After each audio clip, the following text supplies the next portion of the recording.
मित्रांनो, सकाळी 5 वाजता उठणं तेही अष्टविनायकासाठी. आज दिवस खास आहे कारण बाप्पाकडे निघतोय. नमस्कार मित्रांनो, शुभ सकाळ. आज आमच्या घरात सकाळी सकाळी 5 वाजता गडबड सुरू झाली. कारण काय? आज आमची अष्टविनायक यात्रा सुरू होत आहे आणि खरी गंमत म्हणजे आमची गार्गी आज पहिल्यांदा इतक्या लवकर उठली आहे. उठताना थोडा आळस, थोडं नाटकं आणि मग रडायलाही सुरुवात, कारण तिला सकाळी उठायची अजिबात सवय नाही. पण आज 6 वाजता निघायचं असल्यामुळे सकाळी तयारी 5 वाजता सुरू झाली. कालच सगळ्या बॅगा भरून ठेवल्या होत्या, म्हणून सकाळ थोडी सोपी झाली. तयारी होती. उठल्यावर पहिलं काम केलं नेहमीप्रमाणे देवपूजा. सगळं देव धुवून घेतले, दिवाबत्ती केली, तुळशीला पाणी घातलं, अगरबत्ती लावली आणि मग गार्गीला उठवलं. सुरुवातीला नको नको म्हणणारी गार्गी थोड्या वेळात तयारही झाली. तोपर्यंत किचनमध्ये चहा उकळला होता. चहा कपात ओतला, 2 घोट चहा घेतला आणि लगेच पुढची तयारी सुरू केली. आज मीही थोडासा मेकअप केला, हलकीशी तयार झाले. गार्गी मात्र तिच्या खेळण्यामध्ये गुंग. आपण फिरायला चाललो यात तिला वेगळाच आनंद होता. सगळ्या बॅगा घेऊन आम्ही खाली आलो. नमू आधीच गाडी थांबलेली होती आणि मग आमचा प्रवास सुरू झाला.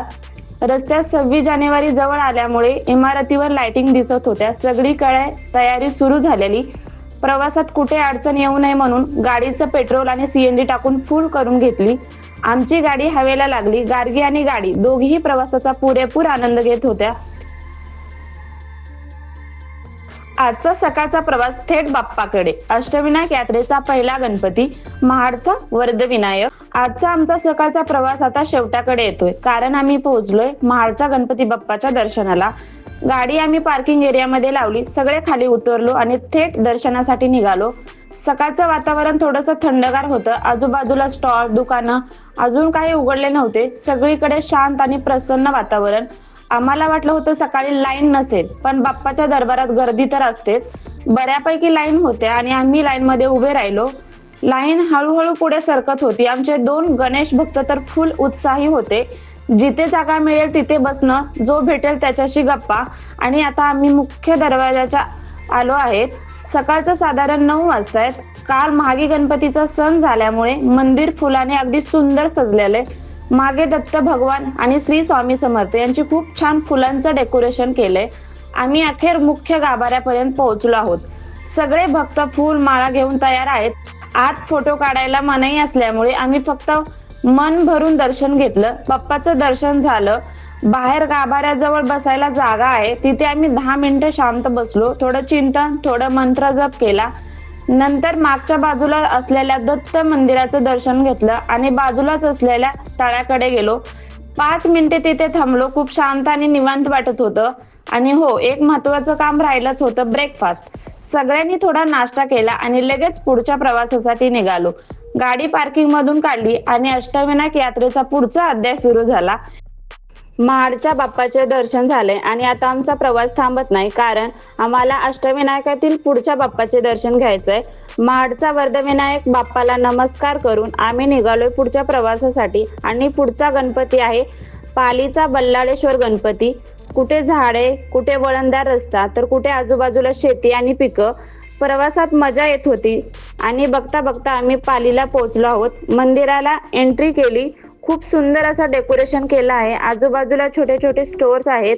इकडे प्रसाद, माळ, फुलं सगळं काही मिळत होतं. मनात एकच विचार होता, आज दर्शन छान होणार. आम्ही सर्वात आधी धुंडी गणपतीच्या मंदिरात गेलो, पाया पडलो आणि मग बल्लाळेश्वर बाप्पाच्या दर्शनासाठी रांगेत उभे राहिलो. रांगेत बरेच गर्दी होती. मग सगळेच गणपती बाप्पा मोरया असा जप करत होते. तेवढ्यात एक दादा सगळ्यांना टिळा लावत होता. आम्ही टिळा लावून घेतला आणि तोपर्यंत मंदिराच्या दरवाजापर्यंत आलो होतो. आत गेलो आणि बाप्पाचं दर्शन झालं. त्या क्षणी मन एकदम शांत झालं. डोळे मिटून प्रार्थना केली. बाहेर एक मोठा हॉल आहे आणि आम्ही थोडा वेळ तिथे शांत बसलो. मन स्थिर झालं. मंदिराबाहेर एक कुंड आहे, त्यात छोटे छोटे कासव आहेत. गार्गी तिथे बसून कासव पाण्यात रमली होती. पण आम्ही 10 मिनिटे बसून मंदिराबाहेर निघालो. हे मंदिर दगडामध्ये बांधलेले, खूप जुने आणि अजून शेकडो वर्ष टिकेल एवढे मजबूत आहे. बाप्पाचं दर्शन घेतलं, प्रसाद घेतला आणि बाहेर निघालो. रांगेत उभे राहून सगळ्यांनी पालीच्या बल्लाळेश्वर महाप्रसादाचा लाभ घेतला. महाप्रसाद खाल्ल्यावर असं वाटत होतं पोटही नाही, मनही भरलं आहे. बाहेर येताना आम्ही काही फॅमिलीला भेटलो, त्याचबरोबर फोटो काढले. खूप छान वाटलं आणि मग पुढच्या गणपतीसाठी निघालो. अष्टविनायक यात्रा म्हणजे फक्त दर्शन नाही तर अशा सुंदर क्षणांची भेट असते. पालीच्या बल्लाळेश्वर बाप्पाचं दर्शन झालं आणि आता अष्टविनायक यात्रेतील आमचा पुढचा गणपती टप्पा आहे ओझरचा विघ्नेश्वर गणपती आणि लेण्याद्रीचा गिरिजात्मक गणपती. गाडी चालू होती, रस्ता पुढे सरकत होता आणि अचानक एक सुंदर तळं दिसलं. तळ्यात कमळाची फुले, भरपूर झाडं होती, फुललेल्या कळ्या होत्या आणि आम्ही गाडी थांबवली. थोडं खाली उतरलो, 10 मिनिटे तिथेच थांबलो, आजूबाजूला फिरलो. थंड हवा, शांत वातावरण, मन एकदम फ्रेश झालं. पुन्हा प्रवास सुरू झाला. पण पालीपासून ओझरचा रस्ता लांब आहे म्हणून थोडा थकवा जाणवायला लागला होता. म्हणून एक छोटासा ब्रेक घेतला. आम्ही सर्वांनी चहा घेतला आणि आमच्या 2 छोट्या गणेश भक्तांसाठी नारळ पाणी घेतले. दोघी खुश झाल्या. गाडीमध्ये थोडी मस्ती, थोडं खाणं. प्रवास पुन्हा सुरू झाला. ओझर अजून दूर आहे म्हणून आता थोडा आराम करते. नमस्कार मित्रांनो, एक सुंदर योगायोगाची गोष्ट सांगते. आज पालीच्या गणपतीचे दर्शन झाले आणि आम्ही निघालो ओझरच्या गणपतीकडे. पण रात्र खूप झाली होती, आम्हाला रूम काही मिळाली नाही. आणि मग तेव्हाच त्या ताई भेटल्या ज्या मुंबईला राहतात पण त्यांचं स्वतःचं घर गावाकडे आहे. म्हणाल्या आमच्याकडे राहा. आणि खरंच मित्रांनो, देव भेटी आधी माणुसकीचं दर्शन झालं. सकाळी उठलो, अरे बापरे, खूप थंडी आहे गावाकडे. जिकडे बघावं तिकडे हिरवीगार शेती, घरासमोर फुलांची बाग, पांढरी शुभ्र फुलं आणि त्यावर पडलेला दव. सुगंध इतका की बसूनच राहावंसं वाटत होतं. आमचे 2 छोटे पैलवान मात्र थंडीत शेकोटी करत होते. वाळलेली पाने आणि थोडा कचरा आणि बालपणाची मजा घेत होते. हे आहे ताईंचं सुंदर घर. सकाळी फ्रेश झालो, शेवटचा फोटोशूट केला फुलांच्या बागेमध्ये. आणि आता मित्रांनो, आम्ही पुन्हा निघालो आहे बाप्पाकडे. लेण्याद्रीचा गिरिजात्मक गणपती, डोंगरावरचा गणपती. थोडी चढण आहे पण श्रद्धा त्यातून जास्त आहे. मित्रांनो, आजचा दिवस थोडा थकवणारा पण मन भरून टाकणारा आहे, कारण आम्ही पोहोचलोय आहोत लेण्याद्री गिरिजात्मक गणपतीच्या दर्शनासाठी. सकाळी साधारण 8च्या आसपास आम्ही इथे आलो. गर्दी दिसायला लागली होती. रस्त्यात दोन्ही बाजूला गाड्यांची रांग, छोटी छोटी दुकाने, खेळणी, हार, फुलं, सगळं रंगीबेरंगी आहे. सकाळी लवकर निघालो होतो म्हणून थोडी भूक लागली होती आणि समोरचा डोंगर चढायचा होता म्हणून आधी पटकन नाश्ता केला, फ्रेश झालो आणि सुरू झाली लेण्याद्रीची चढाई. मित्रांनो, डोंगर खूप उंच आहे. पायऱ्या सरळ आहेत पण व्यवस्थित बनवलेल्या आहेत. थोडा थकवा येतोय, थोडं चालतोय, थोडं थांबतोय आणि पुढचा प्रवास सुरूच आहे.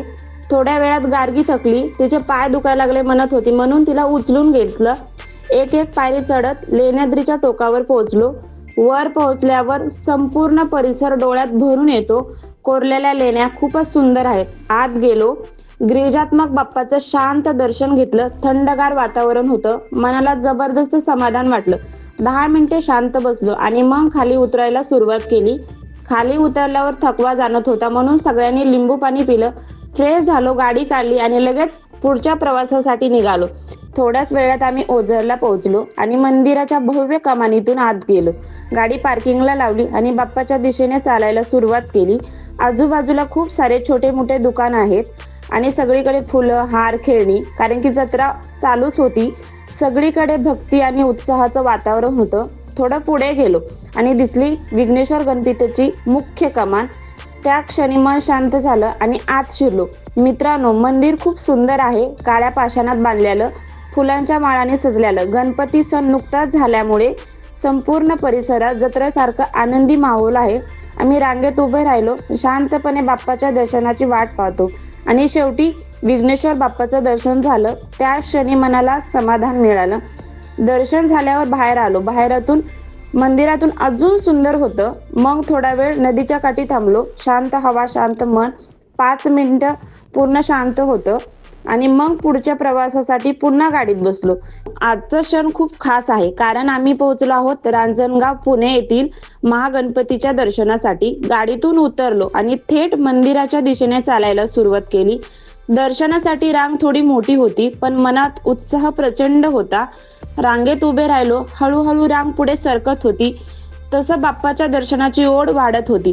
सगळीकडे गणपतीचा जप, गणपती बाप्पा मोरया असा जयघोष होता आणि थोड्या वेळात आम्ही पोहोचलो मुख्य गाभाऱ्याजवळ. जोरात घोषणा दिल्या, बाप्पाच्या पाया पडलो आणि मूर्ती पाहताच मन पूर्ण शांत झालं. मित्रांनो, महागणपतीचे दर्शन घेतल्यावर मन प्रसन्न होतं. एक वेगळंच समाधान मिळतं. त्या काही क्षणात सगळा थकवा निघून जातो. दर्शन झाल्यावर बाहेर आलो. मंदिराच्या आवारात खूप मोठा हॉल आहे, जिथे भक्त शांतपणे बसू शकतात. आम्ही थोडा वेळ तिथे बसलो. खूप शांत आणि खूप सकारात्मक वाटत होतं. नंतर मंदिराच्या बाहेर आठवणीसाठी 2-4 फोटो काढले. बाहेर लावलेल्या गणपती बद्दलची माहिती वाचली. थोडं चहा पाणी केलं. दर्शनानंतर इथे महाप्रसादाची सोय आहे, तो आम्ही घेतला. पोट बरोबर, मनही तितकंच तृप्त झालं. आणि आता मित्रांनो, आम्ही निघतोय आमच्या रूम कडे. नमस्कार मित्रांनो, आज सकाळची सुरुवात खास आहे, कारण रांजणगावच्या महागणपतीचं दर्शन झाल्यानंतर आम्ही पहाटेच पुढच्या प्रवासासाठी निघालो. सगळं आवरलं, बॅगा भरल्या. मुली तर फार उत्साही होते आणि खरं सांगायचं तर मीही. निघताना मंदिराच्या मुख्य कमानीजवळ मी आणि गार्गीने एक फोटो काढला आणि सुरू झाला आमचा पुढचा प्रवास थेऊरचा चिंतामणी गणपतीकडे. थेऊरला पोहोचलो, गाडी पार्क केली आणि चालत चालत बाप्पाच्या दिशेने निघालो. आज इथे लाईन थोडी कमी होती. शांतपणे दर्शन मिळालं. मित्रांनो, चिंतामणी बाप्पाचं मंदिर खूप साधं आणि सिंपल आहे, पण मनाला थेट भिडणार आहे. दर्शन घेतल्यावर वेगळी शांतता मिळते. दर्शनानंतर थोडा वेळ परिसरात बसलो आणि मग गेलो माधवराव पेशव्यांच्या समाधीकडे. खूप शांत, खूप ऐतिहासिक ठिकाण होतं. बाहेरच फुलांचे गजरे होते, ते खूप सुंदर गजरे घेतले आणि नंतर चहा नाश्ता केला. म्हणून मंदिराजवळच पटकन पोहे खाल्ले आणि पुढच्या प्रवासासाठी तयार झालो. अष्टविनायक यात्रा अशीच सुरू आहे. आम्ही पोहोचलो पुण्याजवळील मोरगाव मोरेश्वर गणपतीच्या दर्शनासाठी. गाडीतून उतरलो, गाडी पार्किंगला लावली आणि आम्ही चालत चालत बाप्पाच्या दिशेने निघालो. रस्त्याच्या दोन्ही बाजूला दुकाने लागलेली होती. फूल, प्रसाद, हार, सगळीकडे भक्तीचं वातावरण आहे. थोडं पुढे गेलो आणि मंदिराच्या भव्य मुख्य कमानीतून आत शिरलो. दर्शनासाठी लाईन मध्ये उभा राहिलो. आज थोडी गर्दी जास्त होती, पण सगळेजण शांतपणे गणपती बाप्पा मोरया हा जप करत करत पुढे सरकत होते. मंदिरात आत गेल्यावर खूप शांत, पवित्र आणि चैतन्यमय वातावरण जाणवत होतं. मुख्य गाभाऱ्यात बाप्पाचं दर्शन घेतलं आणि मग तिथून बाहेर आल्यावर दर्शन झाल्यावर बाहेर आलो. मंदिराचा परिसर खूप सुंदर आहे. थोडा वेळ तिथेच बसलो, बाप्पाचं चिंतन केलं. मनातल्या चिंता जरा हलक्या झाल्या. तेवढ्यात लक्षात आलं बाहेर ऊन वाढलं आहे, म्हणून थोडं थांबून मंदिराच्या आवारातच उसाचा रस पिला. खूप फ्रेश वाटलं. आणि आता आम्ही मित्रांनो पुढच्या प्रवासासाठी वेळ झालीये. आमची गाडी निघाली आहे सिद्धिटेक गणपतीच्या दर्शनाकडे. सिद्धिविनायक गणपतीच्या दर्शनासाठी. मित्रांनो, हे गणपतीचं मंदिर खूप वेगळं आहे, कारण हे एकमेव उजव्या सोंडेचा गणपतीचं मंदिर आहे. दर्शन घेताच मनात एक वेगळी शांतता मिळाली. आणि आजचा हा क्षण खूप अजून खास आहे माहितीये, कारण आमचा अष्टविनायक यात्रेतील शेवटचं दर्शन आहे. 8वा गणपती यात्रा पूर्ण दर्शन झाल्यावर लक्षात आलं की प्रसाद, शॉपिंग काय घेतलं नव्हतं, म्हणून बाहेर येऊन थोडीशी शॉपिंग केली. गार्गीसाठी क्ले घेतला, नमूसाठी बावली घेतली, आजीसाठी एक छानशी पिशवी आणि माझ्यासाठी थोडंसं सामान घेतलं. इथे खूप दुकानं होती, पर्स, खेळणी, मुलांसाठी आकर्षक वस्तू, सगळीकडे खरेदीची धमाल होती. सगळं झाल्यावर परत एकदा बाप्पाकडे पाहिलं, हात जोडले आणि मनात म्हटलं, धन्यवाद बाप्पा. मित्रांनो, आता निघतोय पुढच्या प्रवासासाठी, जिथून ही यात्रा सुरू झाली होती, महाड वर्धविनायक गणपतीकडे. गाडी सुरू झाली आहे आणि शेवटचा प्रवास चालू झाला आहे, कारण आज अष्टविनायकातील 8ही गणपती बाप्पाचं दर्शन पूर्ण झालं आहे. आणि आता आम्ही निघालो आहोत जिथून ही यात्रा सुरू झाली होती, महाड वर्धविनायक गणपतीकडे. हा प्रवास थोडा लांब होता, जवळपास 4-5 तासाचा. म्हणून वाटेत थोडं थांबलो, फ्रेश झालो, जेवण केलं, थोडा चहा घेतला आणि मग पुढचा प्रवास सुरू केला. खाऊन पिऊन झाल्यावर मन आणि शरीर दोन्ही फ्रेश वाटत होतं. तोपर्यंत संध्याकाळ झाली होती. हळूहळू अंधार पडायला लागला. गाडीत आमचे 2 छोटे पैलवान पोटभर जेवून गाढ झोपले होते, एक माझ्या मांडीवर, दुसरं बाजूला. तो क्षण खूप खास वाटत होता. वाटेत थोडी ट्रॅफिक लागली. संध्याकाळची वेळ असल्यामुळे रस्त्यावर गाड्यांची गर्दी वाढत होती, पण हळूहळू आम्ही महाडला पोहोचलो. संध्याकाळी 11च्या आसपास मंदिर बंद झालं होतं. मग बाहेरूनच बाप्पाचं दर्शन घेतलं. मित्रांनो, रात्रीच्या शांततेत महाडच्या गणपती बाप्पाचं दर्शन खूप मनमोहक वाटत होतं. पहिल्या दिवशी अनुभव वेगळा होता आणि आजचा अनुभव वेगळा होता. अजून शांतता, अजून खोल. दर्शन घेतलं, मनातल्या मनात धन्यवाद म्हटलं आणि पुन्हा घरच्या प्रवासाला निघालो.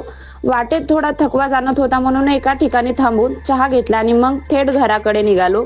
महाड पासून साधारण 1 तास आम्ही तासात आम्ही घरी पोहोचलो आणि अशा प्रकारे आमची अष्टविनायक यात्रा सुंदरपणे पूर्ण झाली. मित्रांनो, हा प्रवास फक्त दर्शनाचा नव्हता, तर श्रद्धा, कुटुंब आणि आठवणीचा होता. पुन्हा भेटू अशा एका नवीन यात्रेमध्ये. तोपर्यंत व्हिडिओला लाईक करा, शेअर करा आणि आपल्या चॅनलला सबस्क्राईब करा. गणपती बाप्पा मोरया. बाय.